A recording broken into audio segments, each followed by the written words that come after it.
All right, guys, this is Northbound Central coming back at you with another YouTube video. And at this time of the recording, I have about 2,150 subscribers, so I really do appreciate all the love and support so far on my YouTube channel. I'm trying to get slowly back into it again, but I really appreciate all the love and support as always. Let's go ahead and get straight into the video. So, of course, Florida State only has one defensive back commit in C.J. Herb from Woodward Academy in Atlanta, Georgia, and he has been committed for quite some time, even when Marcus Woodson was actually the defensive backs coach here.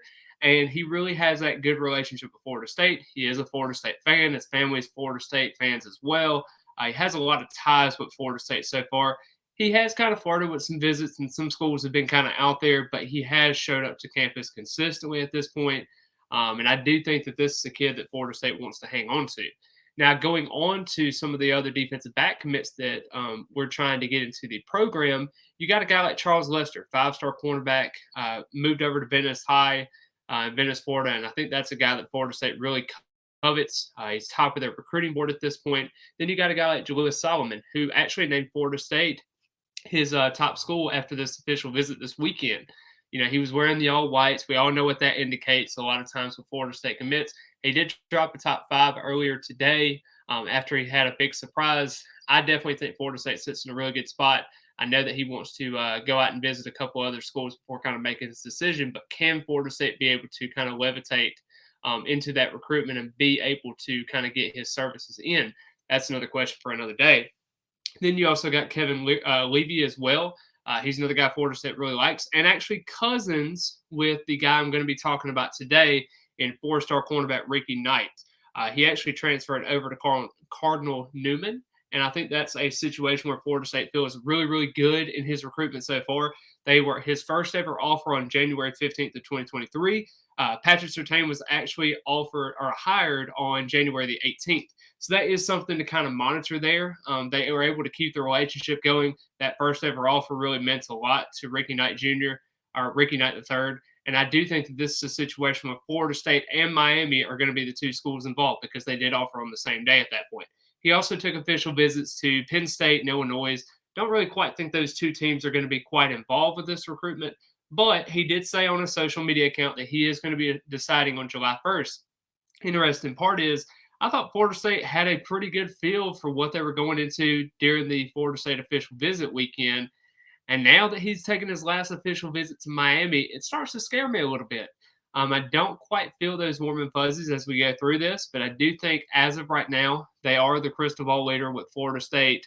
After Miami was quite that crystal ball leader. So it's kind of interesting to see how it kind of flip flops here and there. I know some of the recruiting outlets out there have him as a high 3-star, and On3 and 247 Composite has him as a 4-star. So we'll just kind of see how that evaluation goes. But I mean, I really do like his skill set. 6 foot, about 175 pounds. I think he is your prototypical outside corner. He can play a little bit in the slot as well.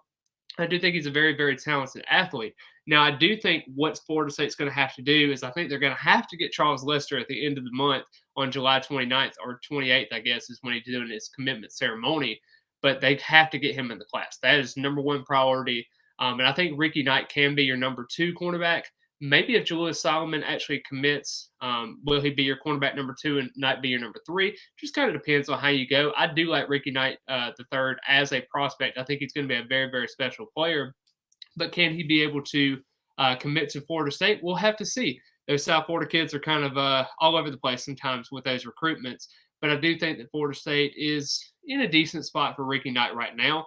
Can they be able to kind of close the door on this recruitment and actually get a commitment in the class? I talked about this before. July is going to be a big month for Florida State in terms of getting some of these commitments down. We already talked about with Kylan Fox earlier. He's trending over to UCF at this point. Can Florida State be able to get back into that recruitment? That's kind of being able to be seen right now. But I do think that Florida State is in a good position for a lot of its top targets. We have to be able to kind of get that momentum started because we have not gotten a commitment since Landon Thomas actually flipped his services from Georgia to Florida State on April 17th. And that's just been so long ago. And I mean, I know Florida State fans are itching at the bite to be able to get a commitment into this class. And we're sitting at number 21, I believe, now at the 247 composite rankings. And Florida is over there at number 4 now. So that is quite something to worry about. So we'll definitely have to see how that plays out. I don't really want to talk about the Gators as much as I want to because the color orange makes me want to throw up, and I really don't want to talk about them. They're our arch rivals, and uh, I'm a fan first and a Florida State football page second. I do love my Noles. I think that the Noles are going to do tremendous things this 2023 season, but it all starts in recruiting, and it all ends in recruiting at that point.